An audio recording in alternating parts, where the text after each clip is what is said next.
ak 500 ľudí začne plakať v sále, tak je to sama výpoveď daného príbehu.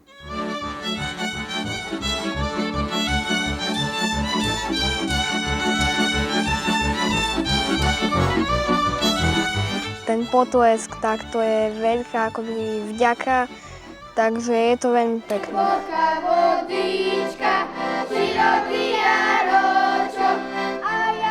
Dnes už tancujem vyše 20 rokov a naozaj nemáš sa čoho bať, stačí len prísť a ostatné ťa už naučíme my.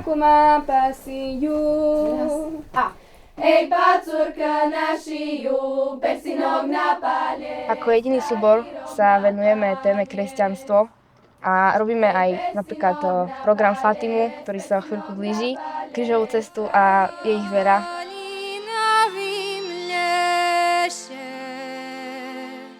Fatima, spracovaná folklórnym súborom, ešte nikdy nebola.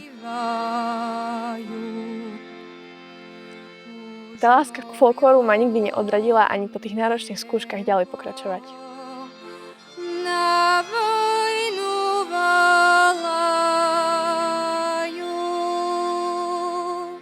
Tá šatka, to, jak sa tam uviazala, to všetko malo svoj význam, jak tam bol ten úzol uviazaný na tej šatke.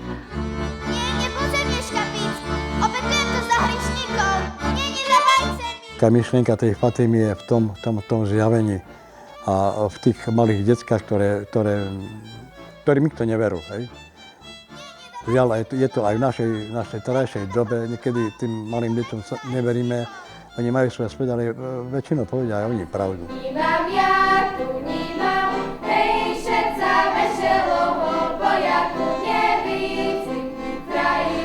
Tento súbor sa pre mňa stal domovom, kde sa vždy rada vraciam. Cítim sa tam sama sebou, cítim sa vítaná, obklopená skvelými ľuďmi, preto dal mi také priateľstvá do života, kde som asi ani nikde iné nenašla.